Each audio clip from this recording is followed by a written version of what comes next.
and it's for the other person's benefit that you give the money out of love. That is not pride. That is not self-justification. You have to feel okay about yourself in order to be able to give something away in love that benefits the other and does not benefit you in any kind of secret way. Got it. So you're saying that Sin Boldy references doing something or making a decision and without regard of whether you think it's good or bad or indifferent. You're just doing it off the cuff and that's it. For yourself. I mean, obviously, when you're going to love somebody, and the world is kind of messy, what do? You do it this way or do you do it that way? Well, if you're taking the other person's, the beloved's, best interests at heart, you just do what your judgment thinks is the best thing to do, not because it's the right thing to do, but because it's the best thing to do for that person who is, the object of your love. And that's different than the kind of morality that we see again in the public debate where you get, we have to take this ironclad stand either for abortion or against abortion. And once you've taken that stand, then you've drawn the line between good and evil, and you put yourself on the good side and everybody else on the evil side. I think the person who sins boldly will probably have a position on one side or the other, but when confronted, with a pregnant woman in a dire situation, will ask, I wonder what the best thing to do is in this situation, rather than express this moral commitment, high-minded moral commitment that you already made. It's that kind of conflict that some of us run into sometimes that I want to help us to work through here in the book. Good. So I tell you what, let's take a break, and I want to thank all of you here for being here. Appreciate it. I want to play a song by the name of Retro B by James I'm Not Angel from his album Loyalist 528. I want to go ahead and send out love, blessings, healings, angels, and light love to all the people here on the phone lines, in the chat room, and to all the people that are leaders in whatever capacity that they are here on the planet, and then all the family and friends, and then to all the kids and the plants and the animals on the planet, especially the ones that need concern here on the planet. Of course, to the President of the United States and his family and friends. Anybody want to add to that, Ted? No, you go. I'm looking forward to the song now. So. Okay. So, and I do want to go ahead and send out love, blessings, angels of light, and love to everyone else on the planet in needing concern. We will be back. Retro B by James I'm Not Angel from the album Loyalist 528, and we will be back.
And we're back. This is Aloha live out of Flagstaff, Arizona. The Spiritual Productions on Blog Talk Radio and FreeConferencing.com. Establishing and maintaining right relationships with humans. And also, if the people, well, anyhow, we're also on Ustream as well. So if you're interested in seeing this right now, we don't have I don't have all the equipment that I need, the digital studio, to connect, bring in our guests onto the video as well, and that you can go on and check me out. There you go. Thank you very much. So yeah, we're here with Ted Peters all the way. Now you're in Berkeley. Is that what I hear you saying, Ted? Berkeley, California. Yes, I teach at the Graduate Theological Union there, which is right next door to the University of California at Berkeley. Got it. Oh, I didn't realize you were still teaching. I thought you had retired. That's what I understood last time I talked to you. Well, officially I am retired, but we still have some doctoral students that need my babysitting. So, yeah, we're talking to Ted about, and he's written a number of other books. The one we're talking about tonight is Sin Boldly, Justifying Faith for Fragile and Broken Souls. What are the other books that you've written that you want to tell us about? Ted, well, as we had mentioned earlier, I wrote this book, UFOs, God's Chariots, in the 1970s, and then a new edition just in 2014. But I do a lot of writing in the area of theology and natural science.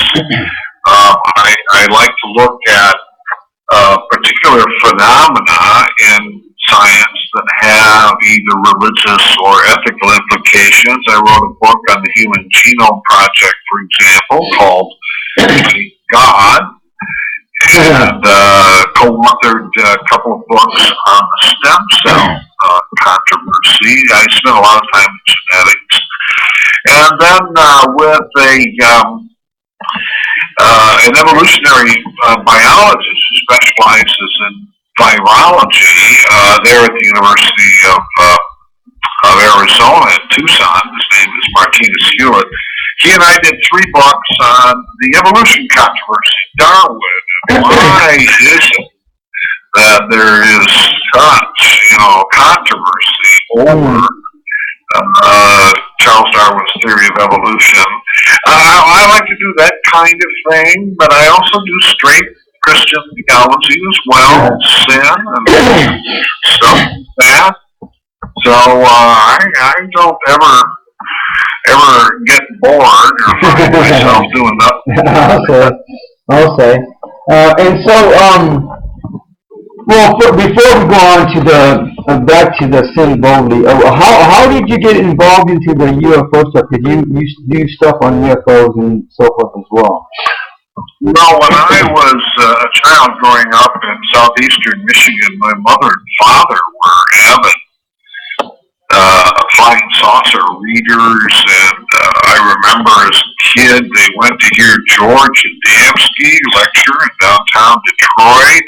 I was waiting by the door when they got back with a copy of George's new book, and I absorbed all that stuff. By the time I was in the 7th grade, I was the neighborhood expert on this particular topic.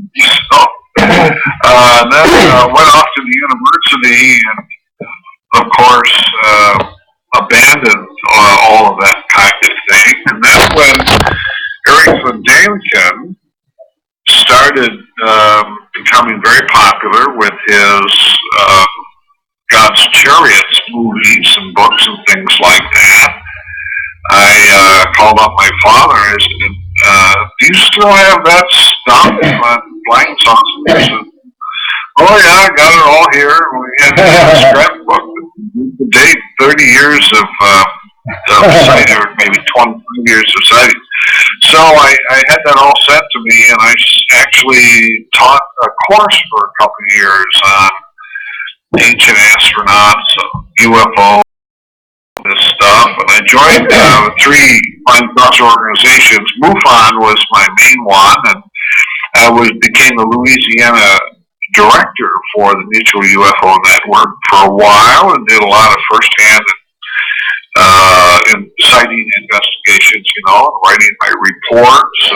And in those days, Walter Andrus was the director of MUFON, and when I wanted to write my book, can I use your files? Oh, yes. So I visited him in Texas. Wow. Used the files, and so I've had a lot of fun with the UFO phenomenon, and I keep trying to watch the relationship between the phenomenon and the wider culture, and how there are religious dimensions to it and scientific dimensions, and also some political. The political is a little bit more muted, but there are some political dimensions. Well, I don't know if you ever had Dr. Greer come on and with regard to the Disclosure Project. No, I've met Dr. Greer years ago when he was initially getting going with this big Disclosure Project. He was passing out all kinds of information on it and so forth. And he was really starting to really gear up and get going. And then I think about a year or two, maybe 2 years, 3 years afterwards was when he finally started to launch that. Yeah. So, at any rate, I'm fascinated with the interaction between the UFO phenomenon and the wider culture. I spend very little time on fiction. I cannot bear to watch a complete episode of The X-Files. I'd rather do deal with the real thing than with the fictional side of it, even though I recognize that X-Files is an important part of the culture as well. How can you miss with Gillian Anderson on there? You just can't go wrong. That's the way it goes. That's all it's doing. That's right. There is some beauty there on the screen. That's for sure. That hair just. Well, I want to ask you, Andrew. You with the spiritual image project, love all, serve all, help ever, hurt never. You must have a warm heart. So do you bring stray kittens home and take care of them? I don't know that I'm that compassionate. I don't know. I don't have time to babysit animals. Much less myself, you know. So at the best I would do is fish maybe, but even I don't even have fish. It just seems like about once every 2 years I move from somewhere to another, so I don't feel comfortable bringing in some strays or whatever, and then not being able to take care of them. I would rather move on where somebody else can take care of them, and he said they would be safe and secure for sure. Yeah, I don't have plants because I forget to water them. But if I have an animal, the animal gets fed. Well, and I don't even have plants. I mean, I should even get plants, but I don't even have plants in this place. But one of the things that I am working on, and I'm just crossing my fingers that hopefully within the next few weeks I'll be able to get a chance to get it up and going, is the 90-day Ascension Journey book. That's complementary to the mentoring program that I do. I've done a number of journeys with people, and literally I've seen them transform halfway through. They were going through, literally changing from one job to another, where that was, I believe, much more reasonable and comfortable for them than not. So it was a healthier thing, I believe. It was better for them. So of all the journeys I've done so far, I feel pretty confident and pretty comfortable that I want to go forward with the book.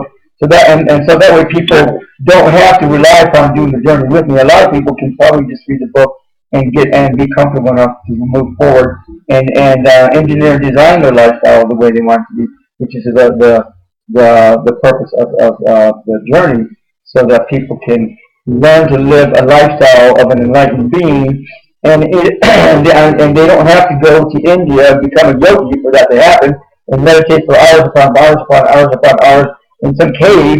They can come back, they can live here in the modern day world and still be a yogi, still be a missionary, still be a reverend, still be a priest, or whatever they want to be, and nobody really has to know that that's who they are behind the scenes, but they're still working as a CEO in their insurance office or their banking office or whatever.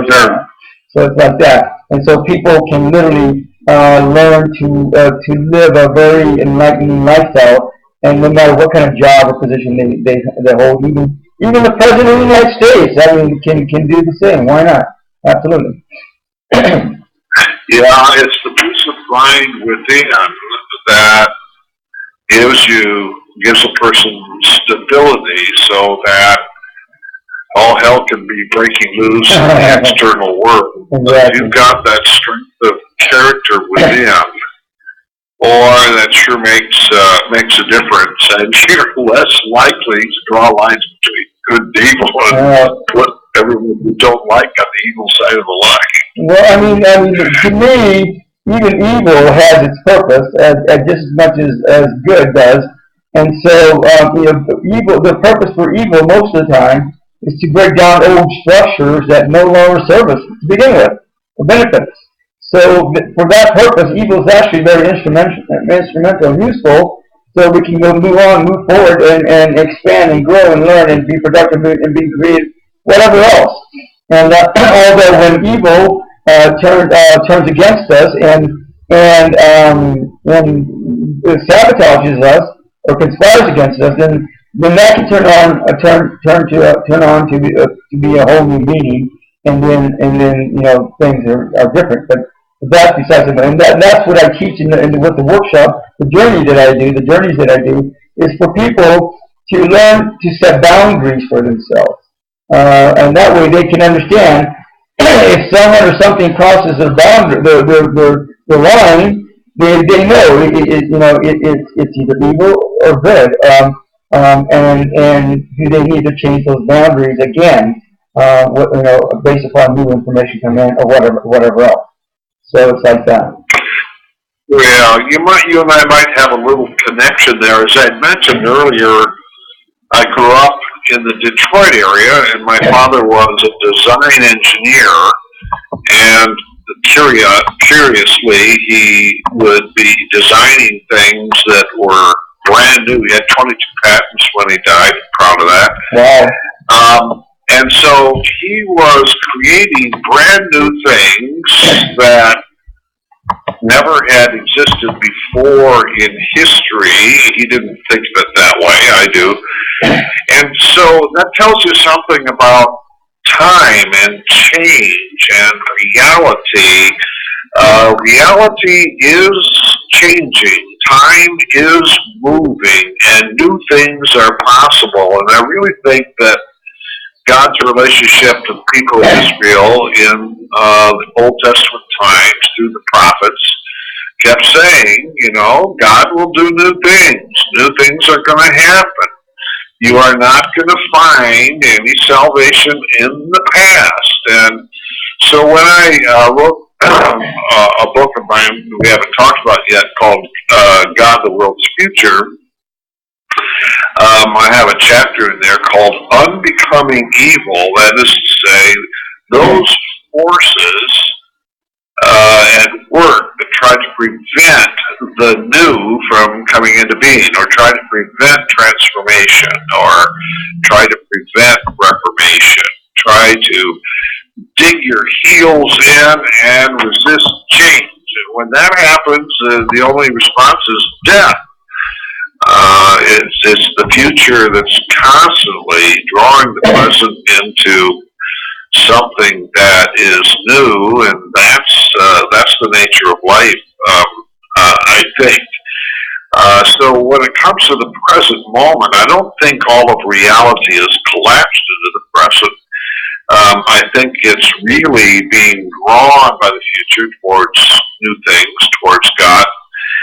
And what gives you and me peace of mind is to trust that that future is going to be a good one. It's going to be a good one because it comes from God's grace. So that's when you and I have peace of mind in the present moment. I think it's trust that the future is going to be good, and to some degree we're borrowing in the present from the reality that is going to be the future. So there you and I kind of agree, but what do you think about that? What do you think about the relationship between the present moment and the future? You got any thoughts? Again, we in reference to this, we want to go back to is it Albert Einstein, who referred to the future, the present, and the past all being one and synonymous and simultaneous. And with that in mind, if that's true, then is reality actually changing? Is reality actually not instead the same and always has been and always will be, no matter who we are, what we're doing, and what's going on? So is reality always been there and been the same? And the only difference is that us, and even with Jesus, he would say, if somebody is misbehaving, then why not look at yourself in terms of why this person would be misbehaving, rather than try to change that person? And so, again, with reality being synonymous to the universe, or universes, multi-universes, then the reality has always been there, and we just personally ourselves have always been learning new information because that's where we're at. But if we were the universe or the multi-universes, in the sense of speaking, which means that if we were God or goddess or both simultaneously, then we would be all the reality that exists out there in the universes, or universe, as we can describe it if you want to even stipulate it as that. So is reality really changing, period? That's the question. Well, I think this is one of the most important questions we can ask as to whether it really is or not. When Albert Einstein said what you quoted, I have to say I was really disappointed. The difference between past, present, and future is an illusion, he said, even though it's a persistent Absolutely. illusion. That's what I'm saying. I find that inconsistent with the rest of his work, but it would be consistent, though, with Asian metaphysics, especially Indian metaphysics, in which the change in our everyday life is samsara. And the question is whether or not Einstein and the Indian philosophers have got it right or not. And actually, in the history of Christianity, there have been versions of that too. St. Augustine, for example, said that every point in time is equidistant from the eternal God, so it doesn't matter where you are in time. You still have, the same relationship with God. I have tended to take the other position and say, no, the only reality is history, both natural and history. And it is definitely changing, and the really good things are in the future, yet to be had. But I recognize, why my point of view might not be the dominant one. Well, but if I hear you saying, if I hear you correctly, you're saying that the past, present, and future are illusions. That means that, to me, I hear you saying that time, which is a linear equation, is illusion. It doesn't exist. I mean, if you go into the universe, it doesn't exist in the way that exists here on this planet. So time it can be illusion. And for example, I'm going to give you an example. I just about 2 days ago, I watched a documentary called "Packing for Mars" by Frank Jacobs and Tonya Madenford, who I'm going to be bringing in for interview in May. They said, "Why don't you go ahead and watch the film so you can be familiar with it?" And I said, "Okay." And so they gave me a link so that I can watch it, and I did. I watched it. I was just blown away. Not a lot of it because it's confirmed a lot of the theories that I've already had for myself, and literally and we're talking about teleportation of civilizations on Mars.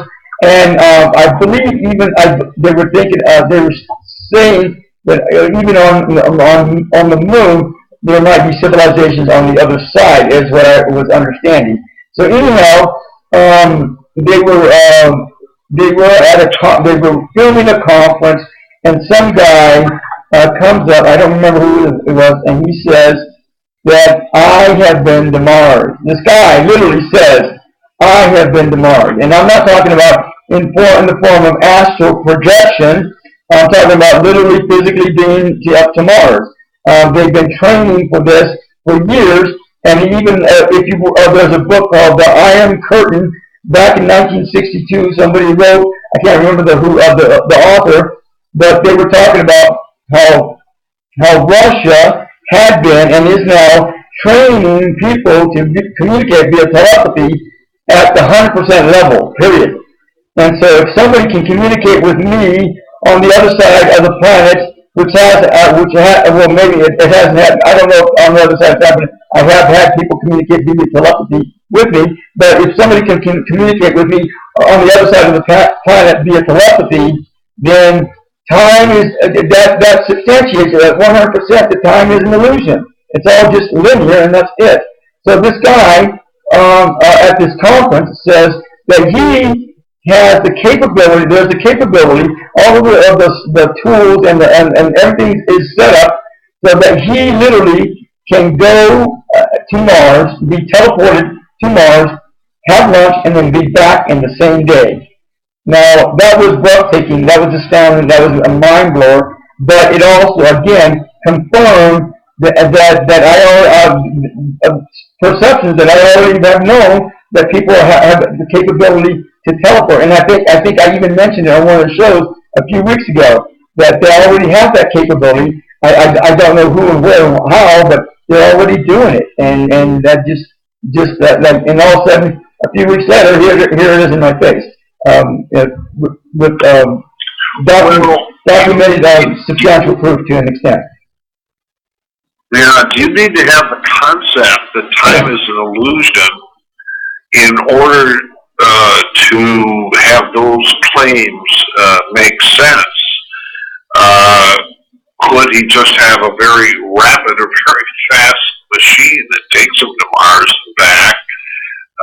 Why would time have to be an illusion if he goes to Mars for lunch and returns? Maybe he has a machine that travels faster than light. I know I'm kind of naive in asking this, but and if Einstein is right, well then you're probably right. But it seems to me that anything that we know scientifically about the relationship between Earth and Mars, everything is connected to time and space, or space-time.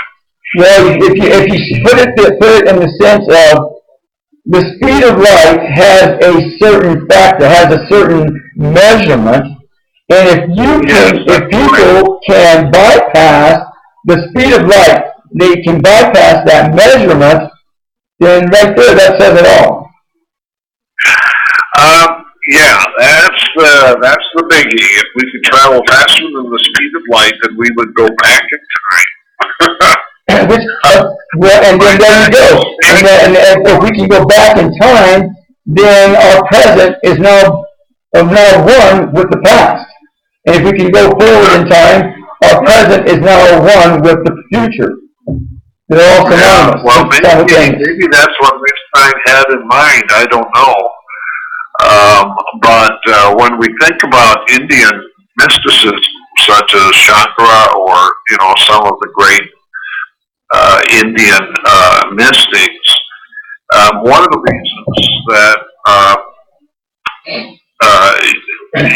the time is an illusion is that fundamental reality is not temporal. That only eternal Brahman is really real, and therefore the time it takes to go to Mars and back would belong to samsara, would belong to illusion. And if that's the case, well, at any rate, I just have a common sense difficulty with that. But I'm not the first one. This has been debated for hundreds of years. When I sit down with two women sitting and talking in the middle of the night in Victorville, California, and we're just shooting the breeze, drinking wine coolers, not drunk, only one wine cooler with Frank, if even that, and a man appears to me, a tall, standard-looking kind of guy with golden hair, blue eyes. I don't think he had a shirt on. And he says that Christ will appear within 10 years, and then literally disappeared right before us. All of this taking place within a matter of seconds, 15 seconds. Wow. If even that, then to me, that substantiates and confirms that time is an illusion. Okay, so you had this apparition. And not an apparition. This person was physically there in our presence, standing in front of us. Right.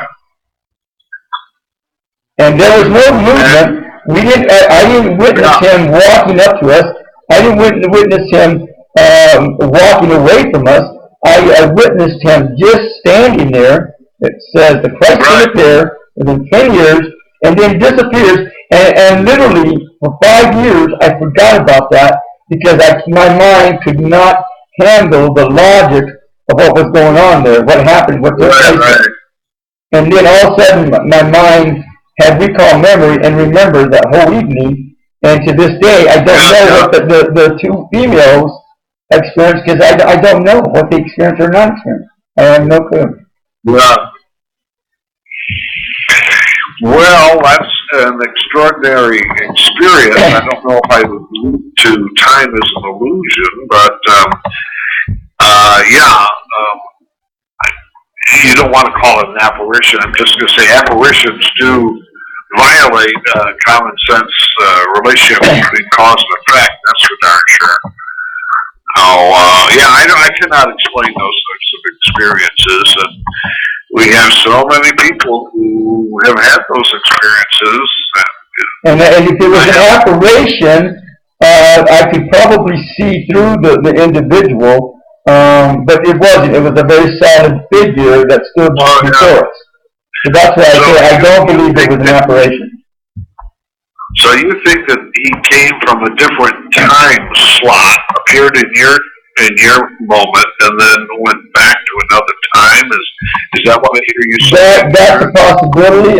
More likely, it was a different geographical location, which I believe is London, England, which at the time, that's where he was. This person was centrally. Later on, I learned that this was, I believe, to be Maitreya Buddha, and was living in London, England at the time. And who knows, how he made all that work, but that was very real and very, and auditorily, I did hear something, so there was definitely something going on, and I did see something, so it was very real. Right. Well, congratulations. I haven't had that. Great seers, great philosophers in history have had those kinds of experiences, and you've had yours, so this is good. And that's just one of many, but that's besides the point. So, Ted, we're rounding out to about 5 minutes now. Is there anything that you want to talk to us about Sin Boldy that we want to talk about real quick? Yeah, I'll just say a little bit more about the book, Sin Boldly. On the one hand, I would like to help us to understand ourselves as human beings in a very practical way, what's going on within our psyches when we're engaged in self-justification. At the same time, I'd like to remind us that because God loves us the way we are, and not just if we're good, but loves us as forgiven sinners, then we don't need to be anxious about drawing the line between good and evil, between ourselves on the good side of the line. Jesus used to say things that I think that are actually kind of humorous. If you're trying to take a speck out of somebody else's eye, that's, trying to identify all the things that's wrong with them, you don't even notice the log that's in your own eye. So I think that was his humorous way of saying is that when you're trying to accuse somebody else of being evil, what you're doing is blinding yourself. And it's much easier or much more satisfying to live in the truth. And if God can accept us the way we are, then maybe we can accept ourselves the way we are as well. And what's funny too, Ted? What's funny too is and very interesting to note is that it's also helpful to accept Goddess the way they are as well, which is, I think, very key to this understanding of what you're talking about as well.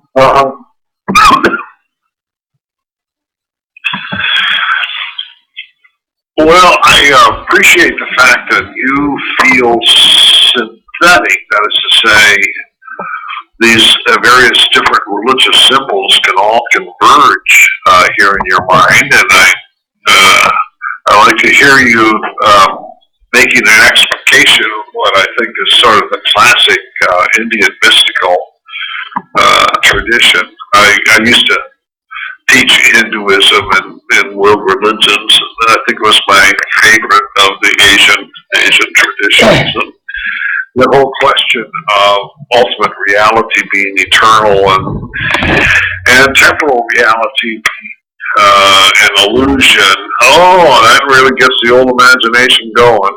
So it's been kind of fun talking to you about these things.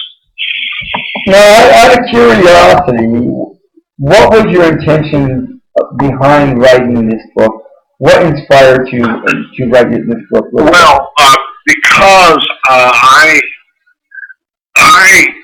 just see this self-justification phenomenon every day in every psyche, and when it comes to the really horrendous evils in the world, such as the genocide in Rwanda, when it comes to the United States going to war in Afghanistan and Iraq,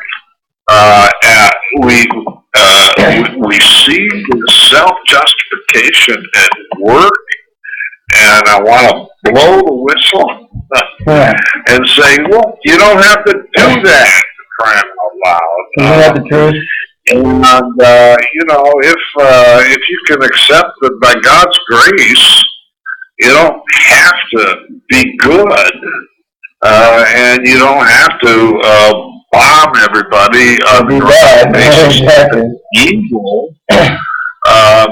You know, and it's almost a prerequisite to world peace as well as it is to inner peace. So those are the things on my mind. Got it. So, and what I tell people, Ted, is that as long as you're being productive and creative, then you're in the right direction. And that's the most, I believe. Well, good, Andrew. I'm glad that you have a compassionate heart, even though you don't have any plants or animals living with you. Hey, leave that out of there. Cut it out. Forget it. You know, I want to thank you for stopping by, Ted, and sharing this valuable information with us. Again, it's always interesting to talk to you. I get some really good conversations. It's always fun. Yeah. So, and I want to thank everybody else for stopping by, and again, I don't know, it's supposed to snow here in Flagstaff, so you might be seeing some pictures of snow here coming up pretty soon, but, you know, everyone, thank you for stopping by. Have a goddess week. Be the love that you are, always have been, and always will be. Aloha. Aloha. So let me go ahead and... Thank you for using Blog Talk Radio. Recording. Goodbye.